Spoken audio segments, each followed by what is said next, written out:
What is a Missouri microbusiness? Well, it's a program that Missouri started. It's followed a lot of other states that have done it, where the individual states have legalized cannabis.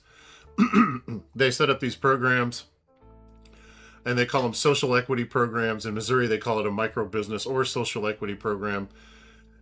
Basically, it's a way, they claim, for the little guy to get in the cannabis business where you wouldn't otherwise have a chance to get in, because the comprehensive side, the application process, is quite expensive, and like the little guy just can't even reasonably conceive of trying to make an application for it.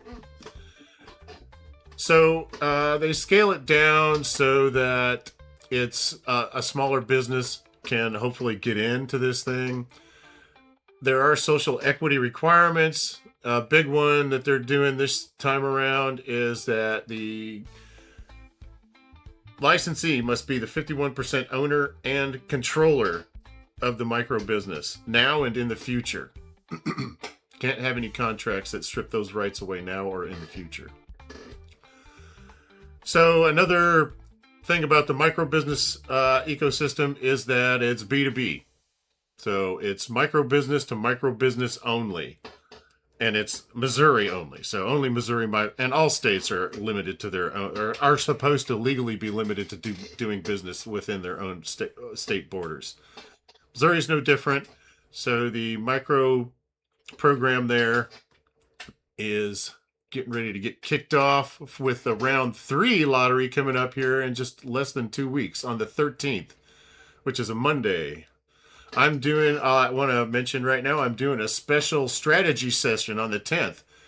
I'm trying to line it up now where I can do an in-person where people can actually come and be there. And that is going to be exciting because I have a strategy that I think will allow people to quadruple their chances of winning the Missouri Microbusiness Lottery. How exciting, right? Okay. So what kind of licenses can you get? So their cannabis license, obviously, there's what they call the wholesale license, and that allows the facilities to cultivate an unlimited number. According to the Constitution and the ways the wording is written, an unlimited number of plants that are not in flower, but you can only have 250 flowering plants at one time. So that's a pretty cool caveat, because I think there's potential there maybe to specialize in selling clones. If you get a dispensary license, you have to, like we said earlier, it's B2B, so you have to buy from other micro businesses that are wholesalers, and you can sell anything that they legally produce. If you have a wholesale license, you're also allowed to make concentrates. So any concentrates, any hash, any dabs, resin, vape pens, all that stuff. Anything that can be manufactured at a wholesale facility can be sold can legally be made, can be legally sold to a dispensary, and then can be legally sold to consumers. Another perk of the dispensary license is that they are allowed to manufacture pre-rolls on site, but they cannot process any flower. It has to already arrive in a processed form, ready to be rolled.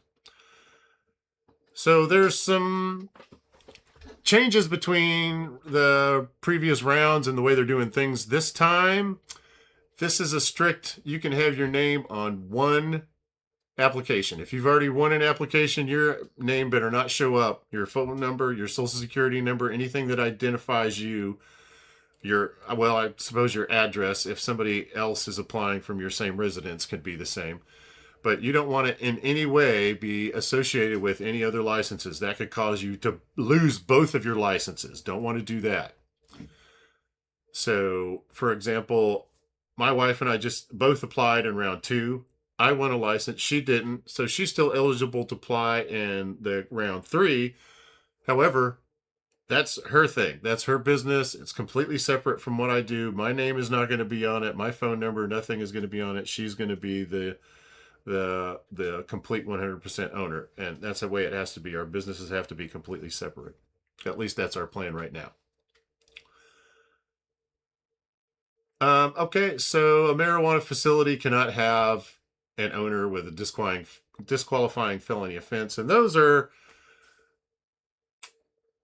disqualifying felony offense might be a felony offense if you got it out of state. Any felony that you got out of state. Also, a disqualifying offense might be any violent felony. I would rather not say what it is. The exact wording is on the DCR's website. They'll tell you exactly what a disqualifying felony is. I think also if you got a cannabis charge along with a DUI, if I remember, there might be some sticky problems there. I don't know. We can look into that. So how do you know if you even are able to apply? How are you eligible, right? Well, the DCR in their infinite wisdom made it so that people that are disabled veterans like myself can get in. If you have a net worth of less than $250,000 and income below 250% of the poverty level, you can get in. Past nonviolent legal impact. That means that if you or a parent, guardian, or spouse was arrested, prosecuted, or convicted of a nonviolent marijuana offense at least 1 year prior to the law passing for this microbusiness program, that's an in. You don't even have to be the one that got arrested for the crime. It could be a very close loved one. An easy way to get in is if you just live in a zip code that has high tract poverty, high unemployment, or historically high incarceration rates of cannabis crimes higher than the state average. And the DCR has a tool on their website. You go there, you just plug in your zip code, bloop, it'll tell you if you qualify or not. Also, if you graduated from an unaccredited school district or have lived in a zip code containing one for the last 3 of the 5 years, you can also use that as a path to get in. And I think there may be 1 or 2 things there that I'm missing. Finally, how does the lottery structure work? The Department of Health and Senior Services issues exactly 6 licenses per congressional district. And I believe there's 8, if I'm not mistaken, total districts. So of those 6 licenses per district, 2 are dispensaries and 4 are wholesale facilities. This round, they're going to do the lottery drawing individually for each district. Last time, everybody was in one big pool. This time, they're going to, like if, 27 people apply for a license in District 1, only those 27 people are trying to get either a wholesale or district license. You're not spread across the whole lottery. I think your odds of being able to get a license in this round are going to be better than any other previous round. Plus, they've also taken measures to cut back on the shenanigans that were happening in rounds 1 and 2 from licensed farmers and people that got in there and then didn't do things the right way and got a bunch of licenses revoked and kind of screwed the mess up for everybody. One good thing that came from that is that those licenses that were revoked are all going to get recycled in this round. So this is even going to be a bigger pool of potential licenses to choose from than normal.